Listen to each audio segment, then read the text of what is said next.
should say something. I feel obliged to say something about the titles, because you introduced me as, you said I had a CBE, which is a Commander of the British Empire. We don't have an empire. In fact, we hardly have a country. And when I got this thing, a number of my colleagues, my black colleagues, were saying, how could you take this? This is terrible. You know, Commander, British Empire. I don't take myself very seriously, or these gongs very seriously. And I said, look, for 400 years, people like me were slaves of the British Empire. The least I could do is command just a little bit of it. That's a joke. Oh my God. It's not going to go down too well. So, I'm going to talk to you. Oh, by the way, I'll see if this joke works. I was introduced as Lord Victor Adebowale, I think, and I know that I'm amongst friends here, so it's okay to just refer to me as Professor the Lord Victor Adebowale. CBE. No, honestly, Victor is fine. That's my name. All the other stuff just tells you that my ego is not involved in anything I say next, okay? So I'm gonna, social action. Social action is about people coming together. There are two definitions about people coming together to help improve their lives and solve problems. Problems that are important in their communities. Or it's about individuals or group behavior that involves interaction with other individuals or groups. I'm Victor Adebowale. I'm 60 years old. And to be still described in some circles as a social activist is a privilege, as is the opportunity to speak to you good people. Yeah, I'm a member of the House of Lords, but I'm also the proud chair of Social Enterprise UK. I realised that definitions are useful in academic terms, but really, when you talk about social action, it's about what you experience. It's about who you are. And I realised that my personal journey is one of social action. I was born to a nurse in Wakefield, which for those of you that don't know the UK, is a northern town famous for rhubarb and coal mining. The rhubarb tastes better than the coal, but I was born in 1962, and my father attempted to become a doctor in the UK. He attempted, but failed to do so because it was very difficult for a black man in 1950s and 60s Britain to become anything. In the UK, no dogs, no Irish, no blacks was the sign on accommodation that you were trying to live in. That's what I was born into. In the US in 1962, the year of my birth, black people didn't have the vote. I should say, actually, before I go on any further, when I use the term black, I mean it politically. You will have noticed I'm not black. I'm a lovely chocolatey shade of brown. When we use these terms for people that look like me, I note we do not use the same terms when we're referring to people that look like you, Peter. I've never met a white person. Well, the odd dead body, but not alive. White people tend to be all shades. So black is a political term, just so that people understand how I'm using it in the context of what I'm saying. In the US, as I say, people who look like me could not take part in a democratic process in the year that I was born. In 1964, in Britain, we had the Bristol bus boycott. It was a boycott by the black community of the Bristol bus company, who refused to employ black people to work on the buses as drivers or conductors. Why? Because they took the view that white people would be worried about their women being on a bus that was serviced by someone like me. That was in 1964, when I was 2. I could continue and regale you with 60 years of social action, but that's a bit boring, a bit difficult, a bit challenging, and I've only got, 17 minutes. So, the reason why I mention these things is to illustrate that we can be born into social action, born into a period of social action. But whether we become involved or become social activists is a choice. And for me, that choice became very conscious. It's not that I wasn't unaware of the racism, the economic disparity, the unfairness around me.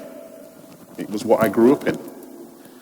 But it hit me hard, personally, in 1980. I was on my way to college. I'm looking at the translators so that, okay. I was on my way to college, and there was a demonstration of students. I wasn't even sure what they were demonstrating about, but it was a demonstration, and I needed to get to college. So I walked alongside the demonstration for a bit, and then I had to go through it to get to the other side of the road. And as I moved into the demonstration, a policeman walked straight towards me and pushed me back. And he said, "Get back in line, you black bastard." A policeman. Now, some of you from some countries will have experienced or will be aware of that as an experience that's casual, that happens, police states.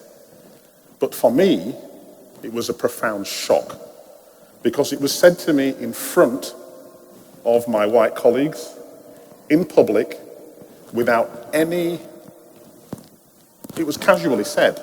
There was no secrecy about it. The person said it publicly. And I realized that I was on my own. What could I have said?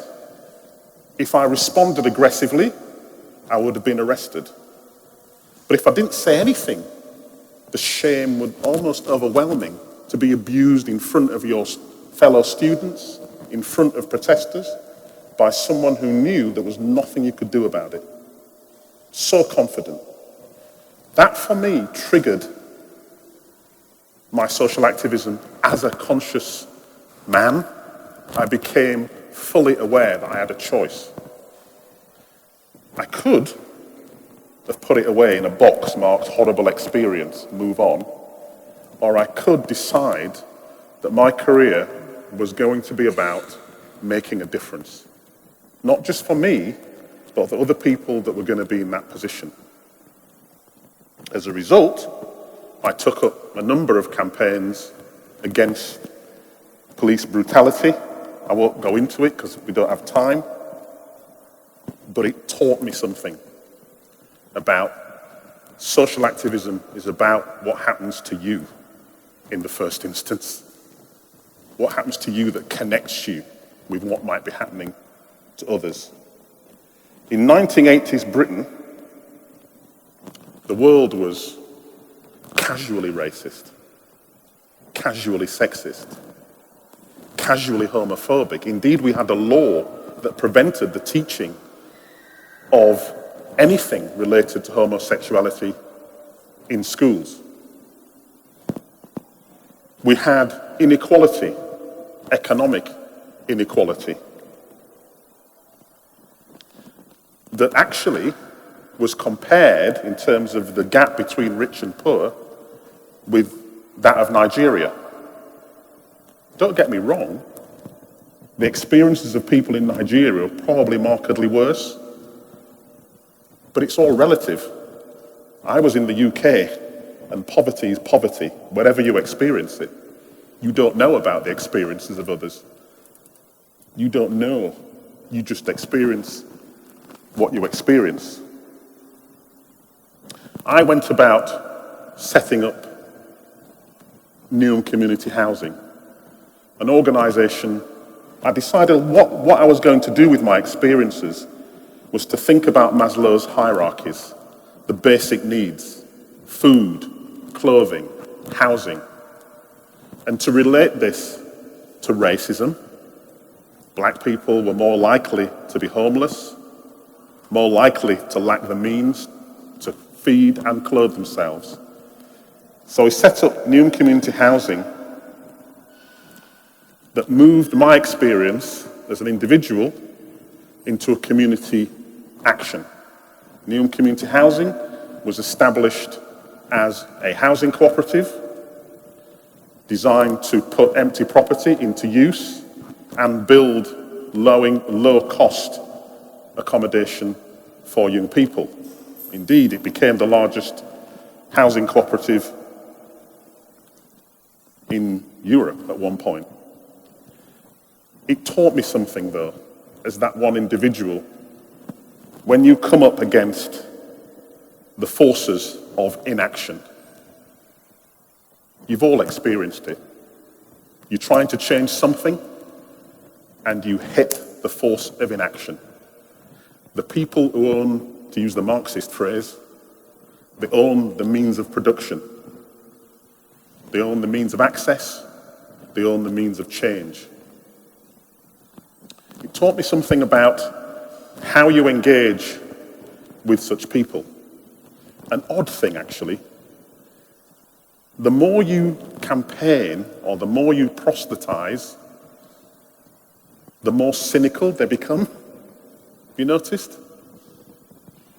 It taught me that actually you had to appeal at every opportunity to their empathy. It required one person to work with you, to make the inquiry, to engage in an intelligent conversation. It taught me that one thing. It taught me the techniques of engaging with power, the social and psychological dynamics of sitting around a table with people who want to patronize you, prevent you, or otherwise simply stop you from changing because they have the power. And power is very hard to give up. I entered into health and housing because I became interested at the same time as everyone else was interested, and I'm sure this was happening around the world, in the fact that housing was being denied to the people who needed it most, and so was health. It's called the inverse care law, and it states very simply that those in need of housing, health, or anything else the most tend to get it the least. It's a very simple law, and you all will understand it. Power structures in the 80s and the 90s in various parts of the world were either in the hands of elected hegemonies or dictatorships or both. When I look back on those days, people were fighting the same struggle around the world. Different experiences, but the same struggles. In the UK, we had a struggle against what seemed to be an unending pursuit of marketization of everything. And just to be clear, I'm not against the free market. I'm an entrepreneur. I've set up several social enterprises and non-social enterprises. I just understand one thing, and that is there's no such thing as a free market. Somebody always pays. And the difference between you and the free marketeers is that you should understand who pays and why and whether it's worth it. So there were similarities. People across the world. In the 90s, these shifts became more dynamic.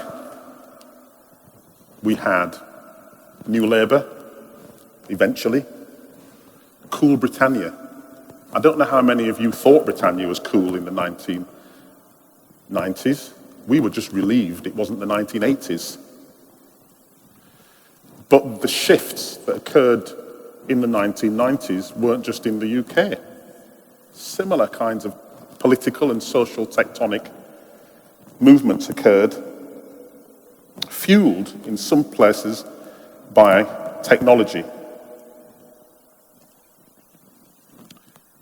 There are long roads to change, but social activism always starts, always has the following stages. And over the 40 years, since the 1980s, I've consolidated them into the following stages. And these stages seem to happen everywhere where social activism occurs. And they start with the personal experience. I've described mine. That moves into a shared experience. The acknowledgement that there may be others like you who experience what you experience, who know what you know, who feel what you feel, who've seen what you've seen. And then it moves to the collection of empirical evidence, data, facts, both qualitative and quantitative, something that helps you understand that it's not just you, it's solid, it's real, these experiences. And then it moves to a stage that I call response activation. You've got the data, you've got the experiences, you've got others, you need to design the response. What are you going to do? With whom? And then it moves to action as a movement. And the thing about movements is that they can start, they all have one thing in common. They all ask everybody in that movement, if they're going to be successful, to take an action. Right? So the action I always ask people like you, who are here because we all agree, that's why we're here. This is an easy speech. You all agree with me, otherwise I won't be here. Right?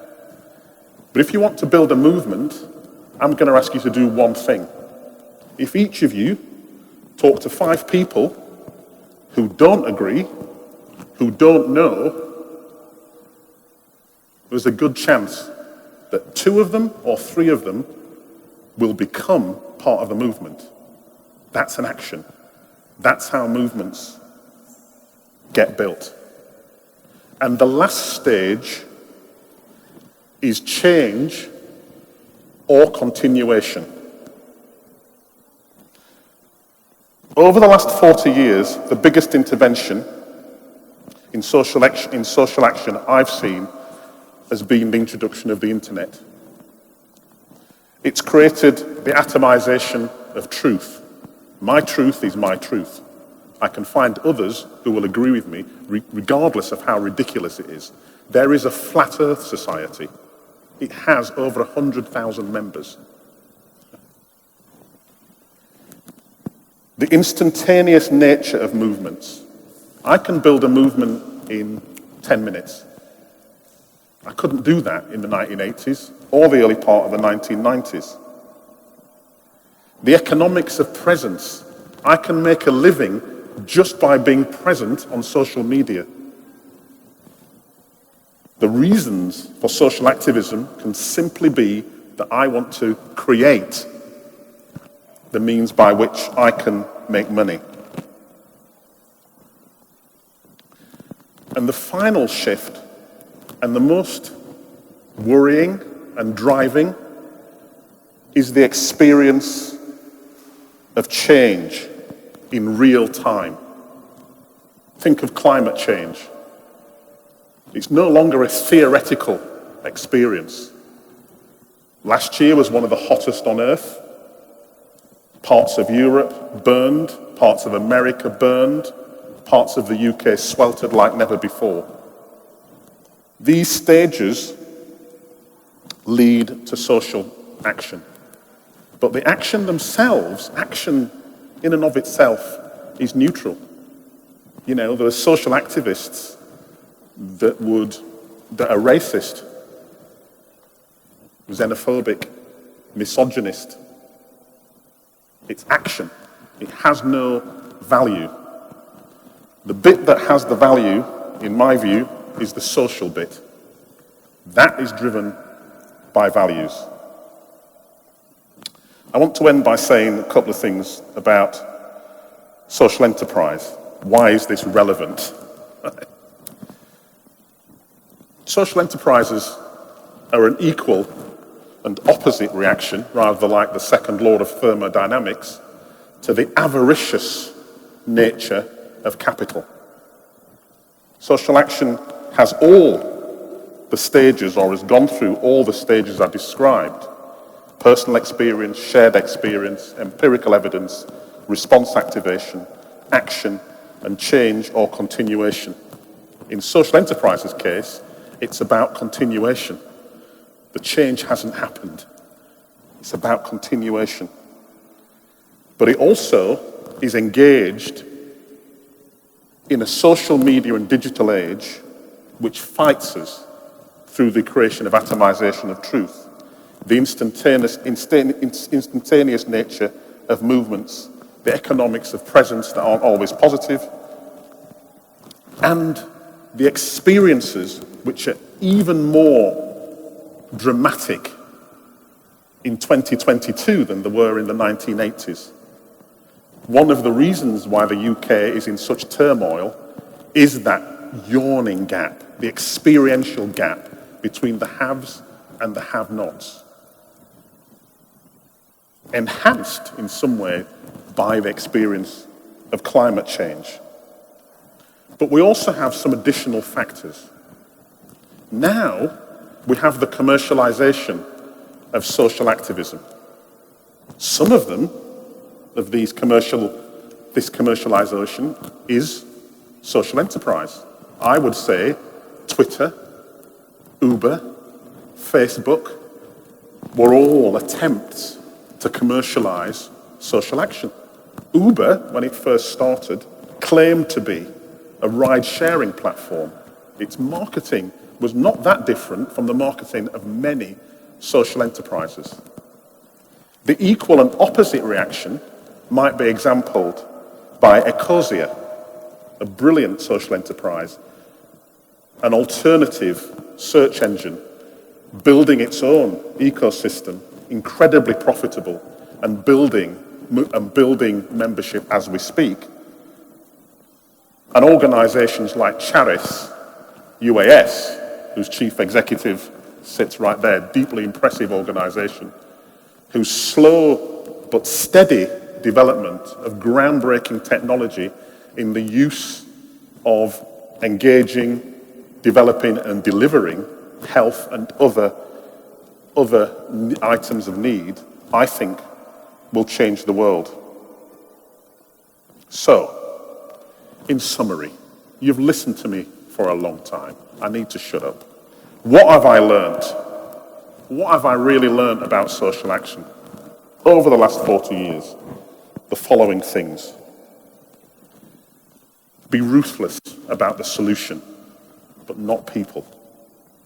Be ruthless about the outcome, the solution, but not people. It's one of the distinctive flavors of social action and indeed social enterprise. the other lesson I've learned is that commercial gravity applies to social enterprises. If you make bad chocolate, no one will buy it. It doesn't matter whether you are a social enterprise or not. Ask for help. Don't die a hero. Social enterprises are often led by heroic figures. Asking for help when you're a hero is hard. Ask for help, because there will be others like you. And finally, intention and process.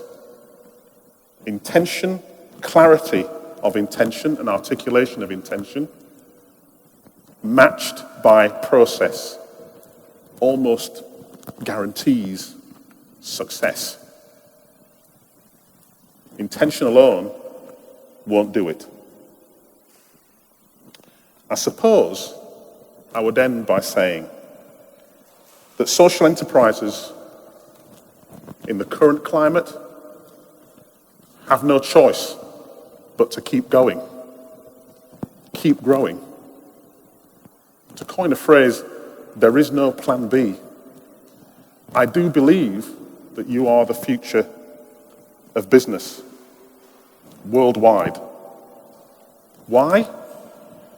Because the next generation demand better. They will have to do better. They will have to make better decisions, not through political choice, but through necessity. And they will look to you to be better. You good people, every single one of you, are the future. You have to do it. The next generation will not forgive us for failure. You good people are it. Thank you very much.